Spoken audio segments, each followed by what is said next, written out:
Philadelphia, are you ready?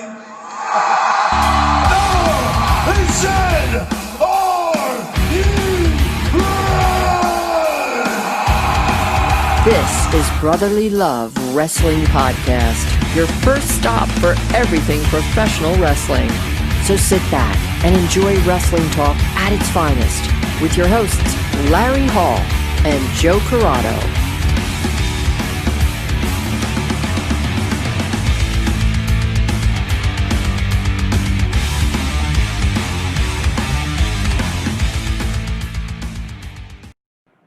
So we see someone behind you, and is there a reason for Erwin R. Shyster to be pointing behind you? This guy right here? Yeah. Used to be everybody's biggest idol, you know? You pay your taxes and then it helps out everybody, you know? This guy was a martyr, and he should be appreciated, and there's too many that don't, and that's unfortunate. He's a saint. Now, do you feel like you relate to that? I pay my taxes, you know? He hasn't bothered me. I haven't gotten a call from him yet. You know, if there was ever anything that anybody said at my funeral, you know, like it would be, they would get on the mic and they would go, well, you know, what can I say about Kit Osbourne? You know, he always paid his bills on time. You know, you gave him a bill, he paid it. Bill paying son of a bitch, and that's it. And otherwise, I don't think I have any other qualities about me that is worthy to even talk about. Well, you're consistent in one aspect of life, so I mean, I guess that's a small victory. Yeah. I meant, do you feel like you should be more appreciated? That's where I was going with that. You focused on the wrong part of it. You know, you got to downplay yourself sometimes. Just another taxpayer that just walks amongst us, and, you know, takes a shit, ends up in a river. You know, like how much I didn't cure anything. You know, so who am I?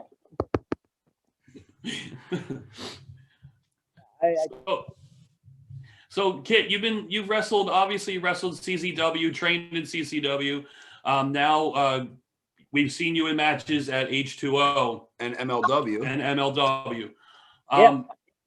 Now, what is the ultimate goal for you? Is obviously, is it one of the bigger companies to get to a AEW, a WWE? Do you enjoy the indies more than what you think a company would do? No, I mean, of course I enjoy the indies. I mean, I wouldn't have been doing it as long as I have been if I didn't enjoy it. I'm not like giving up on anything. I mean, I feel like I'm in, you know, some of the best shape I've ever been in. I have no injuries or anything like that. Yeah, my ultimate goal is 100% to be in WWE or AEW now. You know, there's more options, obviously, but, you know, I've always dreamt of being in the WWE. My head trainer is Drew Gulak, is in WWE. And, you know, that would be amazing to be able to go in there and you know, try my luck in the big leagues.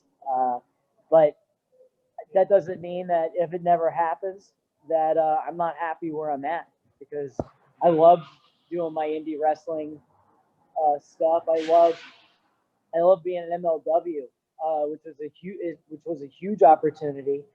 And I think I made a good impression on them. So I'm just waiting for the next, you know, whatever's next with them. But I literally every weekend, I ask my girlfriend, hey, what do I have this weekend? And then she just tells me, and I go, oh, fuck, I have to fucking drive there. Great. You know, and that's usually what every weekend consists of. I mean, that's not necessarily a bad thing. Well, not knowing where you're going might be a bad thing, but at least having something to do every weekend, especially nowadays, is almost a rarity.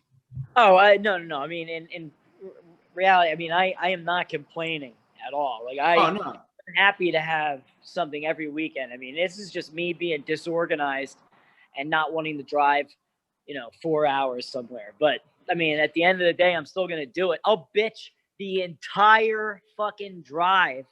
But by the time I get in there, I'll shake everybody's hand and be like, oh, dude, I'm so happy to be here. Oh, it's so great seeing you. And I don't even know the fuck their name is.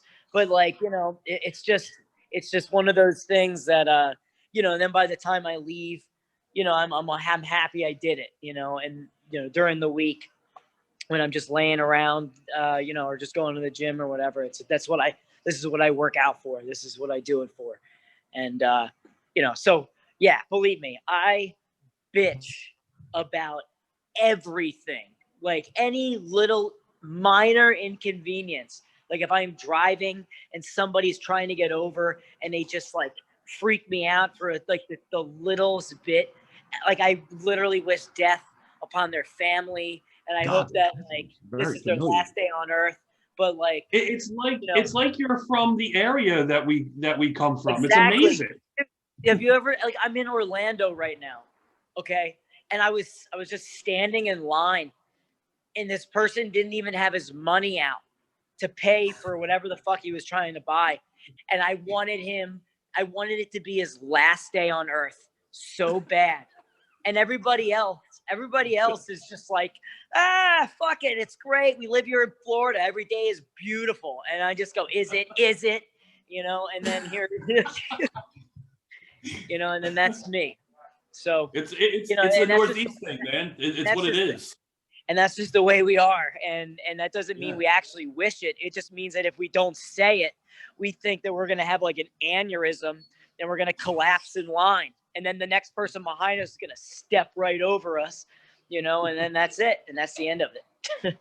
That's what happens when you get your patience tested daily, is that you start to have, it starts to dwindle away. And what people don't understand down in those laissez-faire and those very relaxed states is we're tested, tried and true. We go under the pressures of getting our balls broken daily over stupidity. They don't have to deal with that. They don't know what it's like. They always have something. They always have something to rely on. You know, if it's not like their sports team, like I'm not an Eagles fan, you know, but no one is right now. Yeah, and nobody should be. But the thing is, it's like I used to date this girl from San Diego, and she was a San Diego Chargers fan at the time, obviously, and I would, you know, I'm a Cowboys fan, not bragging. And yeah, you wouldn't have thought this heel wasn't a Cowboys fan. And what happened would be I would talk to her about the game. She would go to the game, and then I was like, "Oh, how was it?" She's like, you know, it was whatever. And I'm like, "What do you mean it was whatever?" Like, and then she's like, "Well, I mean, most of the time it's just a big social environment." They literally would treat every San Diego game, because every day in San Diego is just gorgeous, like the worst thing, you know, the worst thing it would ever do, it might drizzle a little, you know, and it would probably be at night when everybody's sleeping. And those fucking pricks. Yeah, and she would just, and that would be it. So that's what they have. Like they just go, you know, they played like shit, you know. But I was too drunk day drinking, you know, as if it was like the dog days of summer of baseball on like a Sunday, you know, and like that's how they treat it. And that's how I think places like in California and in Orlando or you know, in Florida, that's how it is. It goes, you know, yeah, the game sucked, but God damn it, do we have plans after this?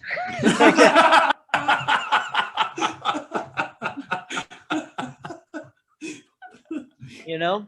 That must be a nice luxury, because especially being from Philadelphia, that's not something that ever comes out of our mouth. We're gonna flip a fucking car. That's what we got plans to do afterwards. Yeah, whether we fucking win or we lose, something's getting flipped over and somebody's gonna have a really bad day. I bet you were really happy with that parking spot you got on that free Sunday, where you're about to regret the shit out of it.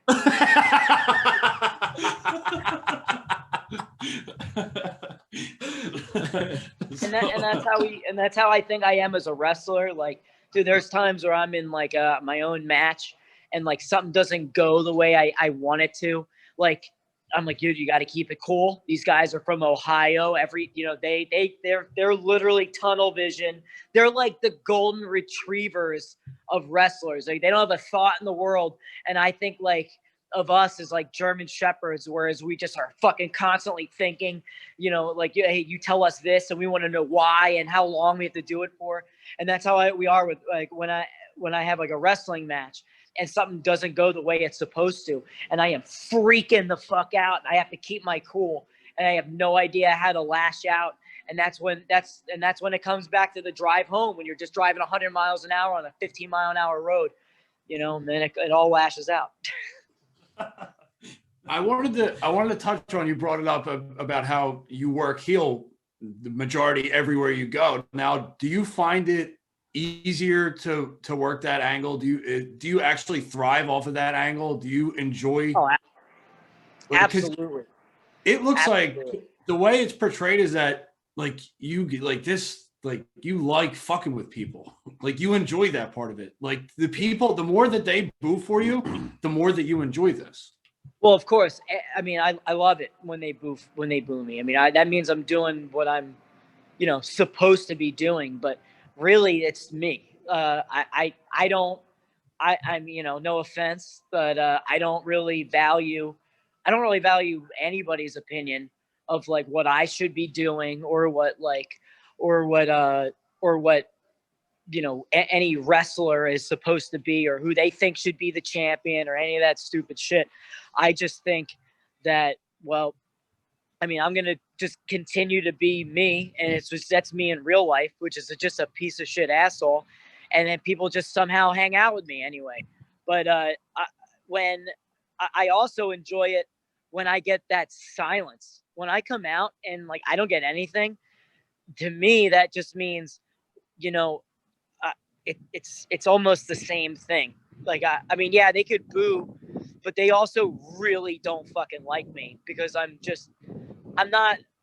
don't know what it is. Like, there are those heels that are just reaching for them in their reaction.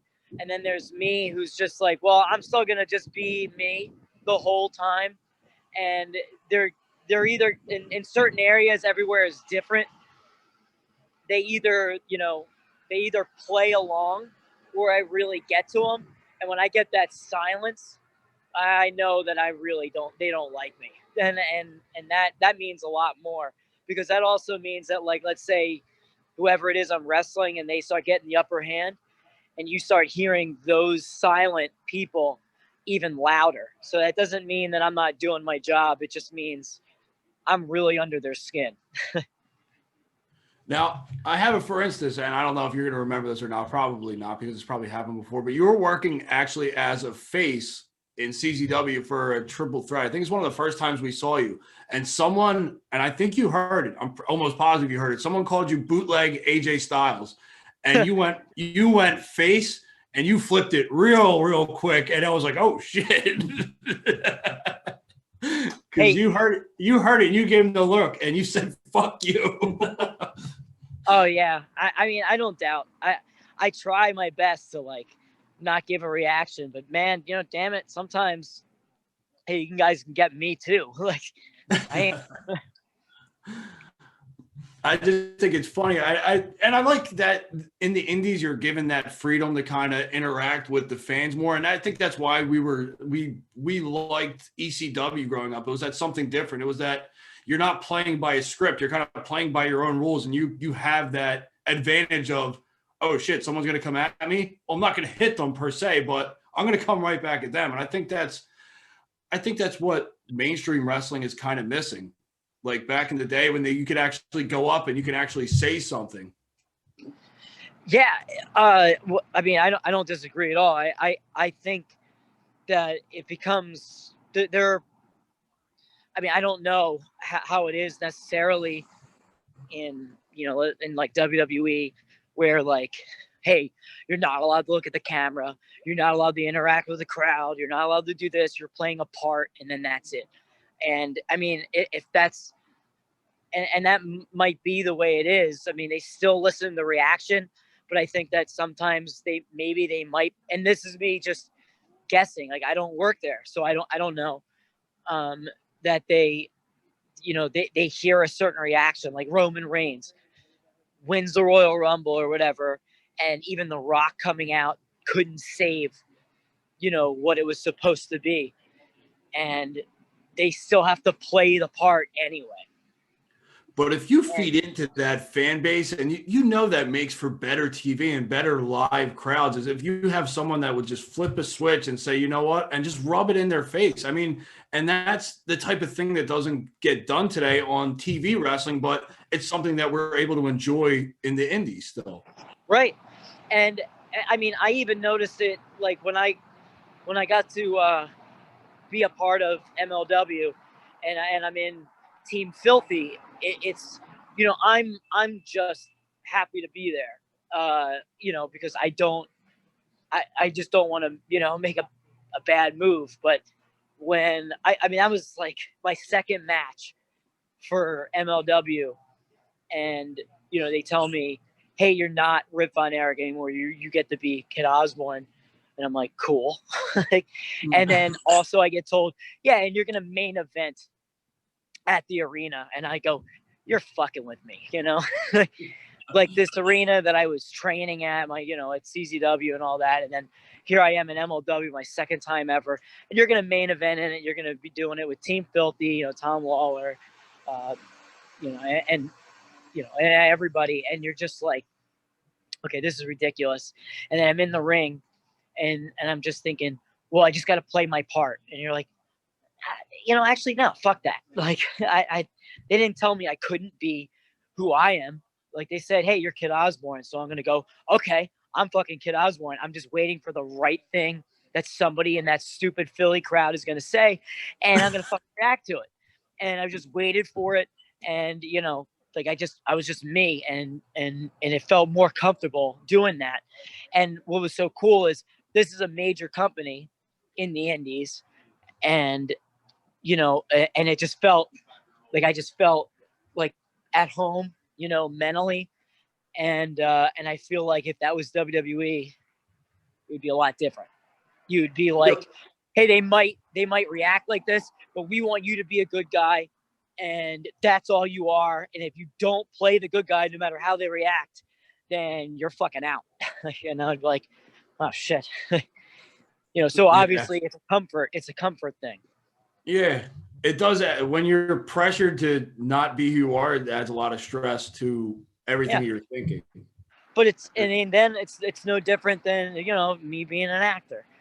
Like I've done a commercial before, and I did a commercial for an acne treatment once, and I never fucking used it. So I had to act like I did. And that's why I have clear skin, and thank this doctor that created it or whatever.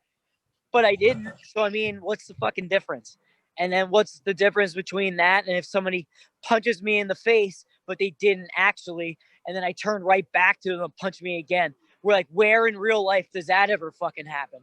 Like, I dare anyone to punch each other in the face, and then for you to just go, all right, I'm going to turn around, I'm going to sell it, and then I'm going to go right back to you, and even though I know you're going to punch me again, I'm just going to give you my face to do it. Like, I don't know. It's wrestling and acting. There's like, it's right there, and it's just playing a part or listening to the crowd and being able to ad lib. There's so many different things that are similar and different that I honestly don't know how to describe it, other than, hey, if you pay me this certain amount, dude, I'll fucking do whatever you want.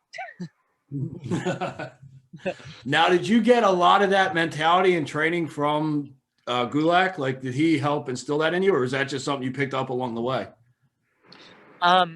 Drew, a lot of it, like when I started, a lot of it was me selling. During that time, and it's not Drew. It wasn't Drew. Like Drew, gave me every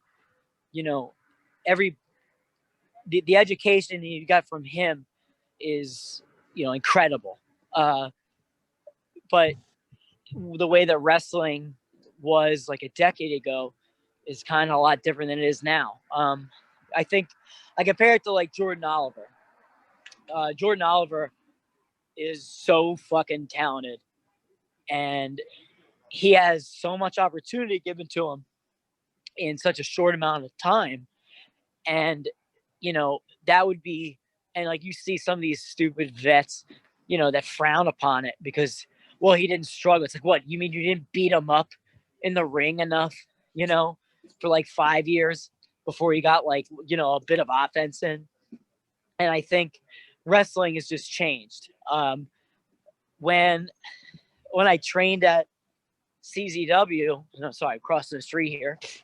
Yes, make sure you look both ways. Nah, dude, I hope it hits me. But one of the things is, when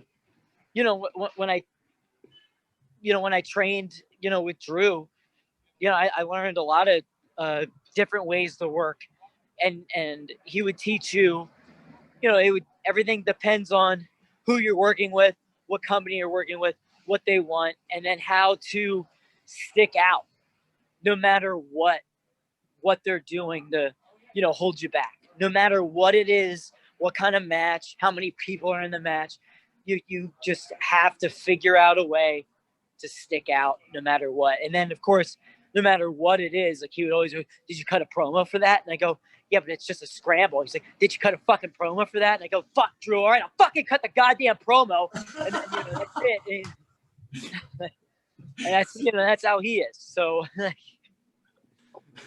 but I've also had, arguments with him where, he would ask me like, what I thought of wrestling, and this is me even like really young, and him go, why would you fucking like, and he didn't agree with the way that I liked wrestling. And my only reaction was, well, Drew, not everybody likes wrestling the same fucking way you do, and he just understood it. So I don't know. I this is why I could never be like a teacher, because I am so like, well, what do you like about wrestling? Oh, well, fucking do it that way. But I'm also still in the selfish mind of, like I don't want to give any guidance to anybody because like I don't want you to have my spot, and I want your spot, like that's so I'm still selfish in that mindset, but I'm never willing to like steer anybody the wrong way at the same time. And that's just me. I don't even know what the fucking question you started with. I just went on a rant. That's okay. I don't remember the question I started with. So I apologize about that. I think we got the gist of whatever I asked. You asked if Gulak was the one who gave him the nod, or you picked it up that way. Basically how it was started. Okay. But you answered it, so you were good. Oh, good. I thought I would get around. I literally, what I did? I did like a Kanye kind of answer, where you ask him a yes or no question, and then he somehow turned it into like fucking astrology, and then brought it all the way around, and it didn't even make any sense. But then there's David Letterman just going, dude, the way that you answer questions is just so fucking great. And you're like, dude, did you really just compliment him for being a fucking moron? Like, did you on your stupid show? Sorry. All right.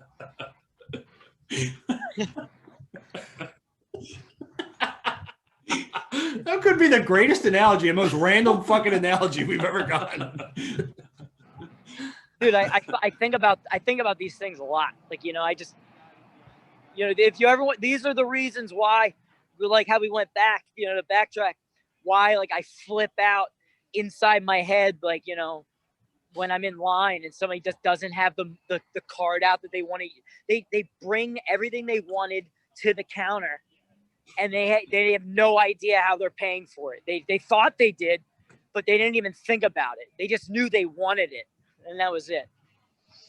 Man, there's a lot of similarities between me and you. It's a warped mind, and not everyone understands the warped mind and the way of thinking. You think it's a realist way of thinking, but we're just assholes.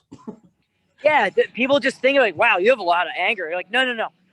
These are fucking things that happen, and then you just brush them off, and then you let these people continue to exist, and they never think about it. You're like, oh, that's just the way they are. It's like, no, there's tons of fucking like somebody needs to fucking tell them that they're doing it wrong. And God damn it, you're gonna be it. It's like the way some people eat toast, you know, and you just want to fucking slam their head on the table, you know. What is the example that makes you mad of a way that people eat toast? Yeah. No, I'm not gonna fucking. You know, eat it in the middle.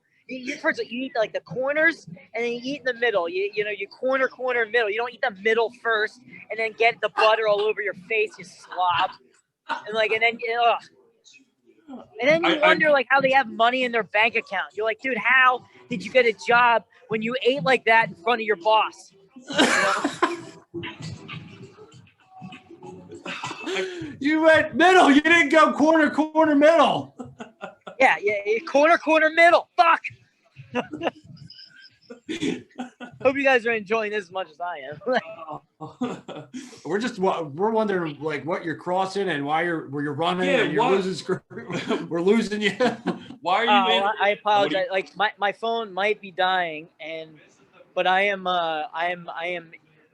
downtown Orlando right now, and I'm actually about to sign off because this is my forgetting that it's 45 degrees out because my blood pressure is rising because I'm freaking out about how people eat toast, you know. You got that free shot.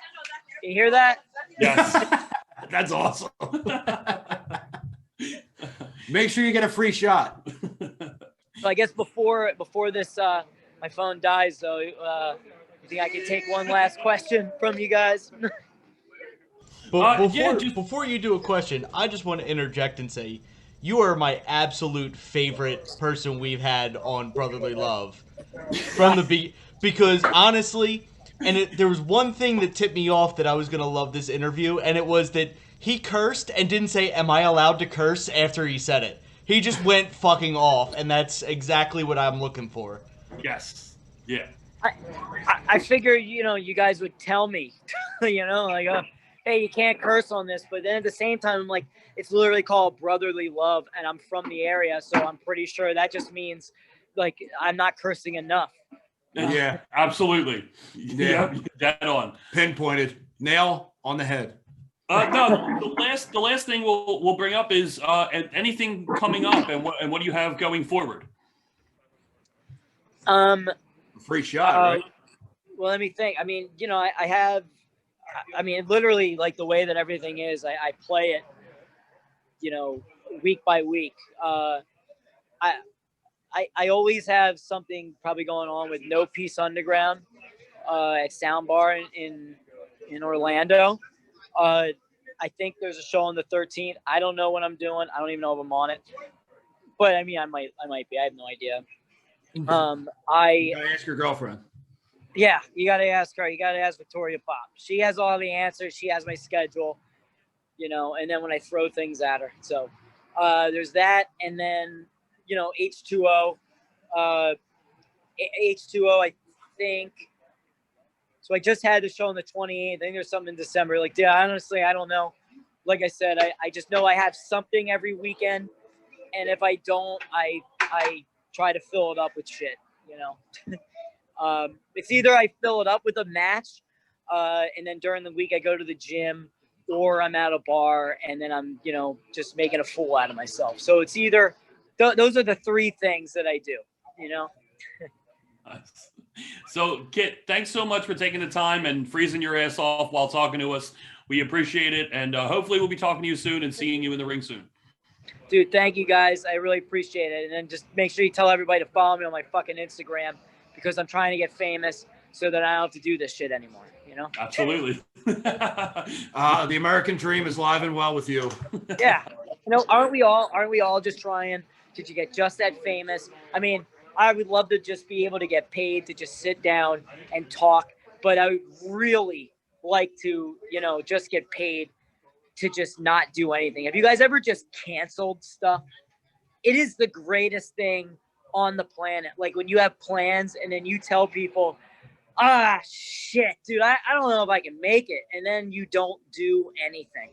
That used to be one of my favorite pastimes. It's the best feeling in the world. Especially one of the greatest things on the planet. Yep. Come Sunday, someone's got plans. I mean, I really just can't make it. It's just dude, I really wanted to, but shit, There's just this imprint that's not going to make itself on my couch, and I have to do it. I don't want to lose my groove, No, I got a good ass groove. You know how hard that is? All right, well, thank you guys for having me. I really do. I actually had a blast. That was fun. Good. Hopefully we'll have you on in the near future. Absolutely, guys. All right, take care. Right. Have a great night. Fun, man. Maybe I'll get drunk. Yeah. There you go. Okay. So now that we're back to where we belong, that was a great interview. And I don't think we need to tell the people. I think the people already know that I was a great interview. But I mean, that wasn't even an interview. That was just us bullshitting. I don't think there was much wrestling even talked about. Yeah. There was a little bit. It was a little bit like sprinkled in there, but that was the life talk. That was kind of like Philadelphian, like if you're listening and you're from the area, you know exactly what that was. That was shooting the shit with a little bit of Parmesan cheese was the wrestling. The pasta was the bullshitting. And you got a little wrestling Parmesan. Yeah, and a little Parmesan. And for those who didn't know how to eat toast properly, you got that lesson as well. Yeah, we learned a lot. Apparently. We learned a lot. We saw the similarities, and it's scary. Yes, for sure. Yeah. So, well, before we wrap up, and because we have a little extra time that we probably didn't think we were going to have, we have 2 events coming up this week. I know of one.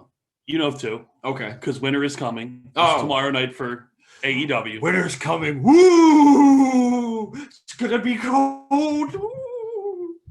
And Moxley versus Omega. They already said that's the main event. They already said that they plan on the TNT's okay with us going over the time limit. Okay, so they're going to go to like 10:03. Yeah, I was going to say 10:04, but yeah. So, but it's a title match. It's literally the only thing that is going to, it's not even like fully. Is it just us? Is it just us who really don't care that much about it? Like, no, they have, I'm at the point of where they have to get me reinvested. Mm-hmm. Like I'm at that point of where I'm invested in certain people. Like I'm invested in their tag team division. I'm still invested in. But other than that, like their main title has gotten stale. It's gotten dry. The TNT title is not even being defended right now because Darby Allin's in a tag team match with Cody Rhodes. So Cody can't get the fuck away from that title and do something else. Like get me reinvested. Like do something. Do something different. You struck gold with Orange Cassidy, and you're going to very soon strike gold with John Silver. If it's easy enough to on TV to strike gold with Silver. And I mean, just get me reinvested. Like, start pushing people that you haven't pushed yet. Like, I want to see you change the world and make me invest in the names that aren't the former WWE names and the people that are over. Like start doing that. So, is there any chance you think that Omega walks away with the title? I think that.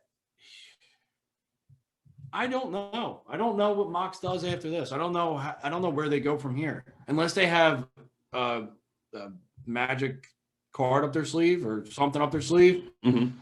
I think Omega has to win, and they have to go from there. Okay. And they have to make Kenny Omega who they wanted Kenny Omega to be before Jon Moxley got there.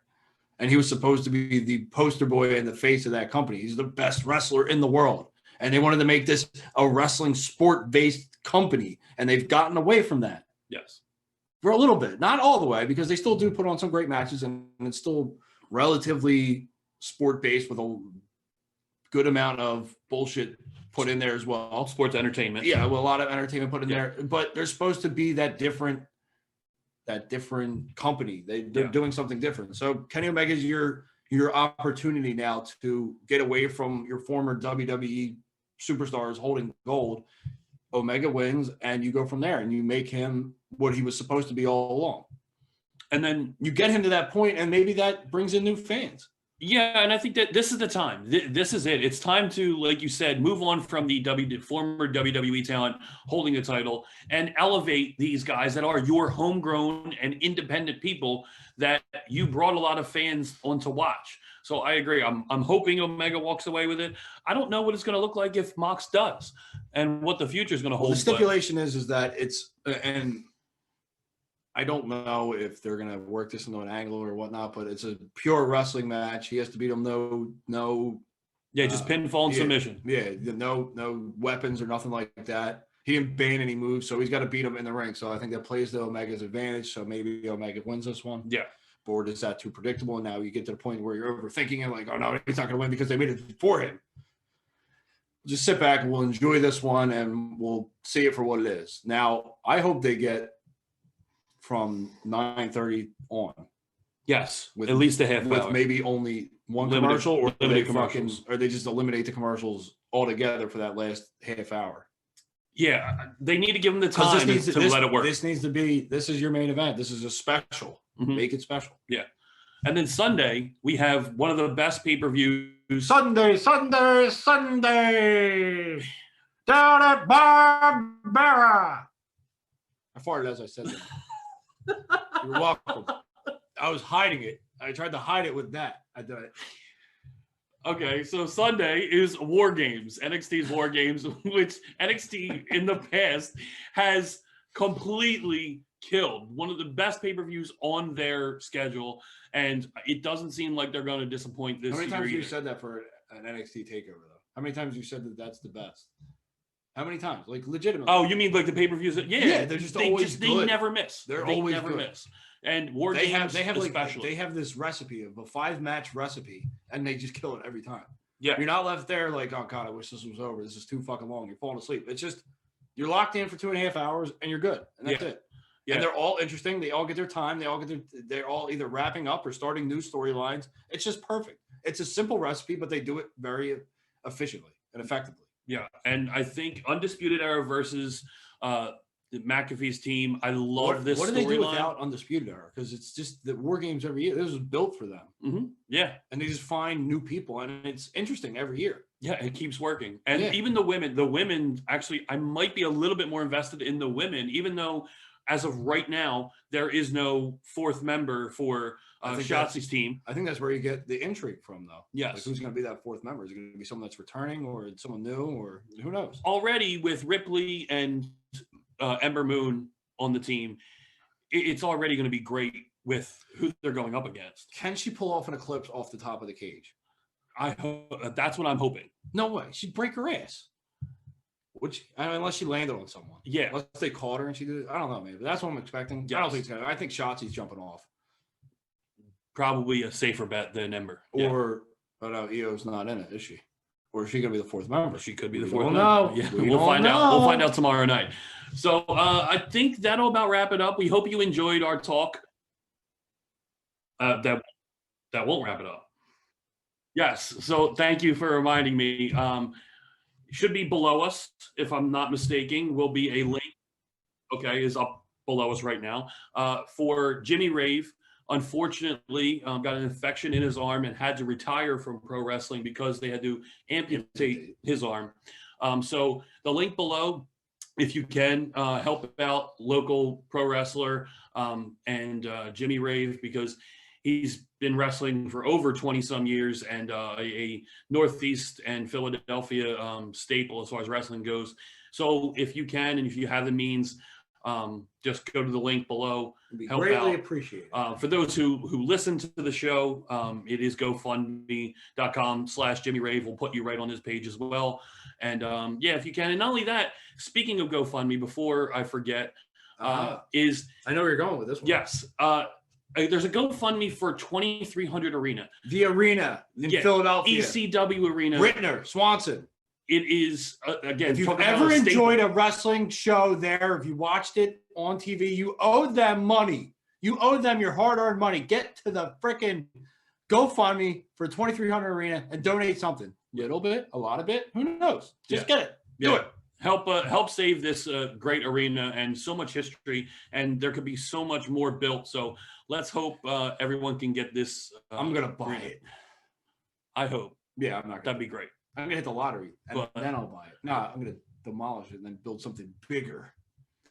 So we hope you enjoyed the show. Like we said, if you can contribute to both GoFundMe, either Jimmy Rave and 2300 Arena, both causes, really good causes, and help out locally. So we hope you enjoyed the show, and make sure to follow us and follow our follow our Twitch, and like, subscribe on all the platforms to find Brotherly Love. So thank you so much. Get the merch. Whatamaneuver.com. Absolutely. Whatamaneuver.com, Brotherly Love Wrestling, and the new Wawa themed t-shirt that we just put out. Gotta have it. Yes, gotta have BLW. And yeah, check the about section on our Twitch page in our about. So everything's there. So we hope you enjoyed, and thank you for joining us, and we'll be talking to you next week.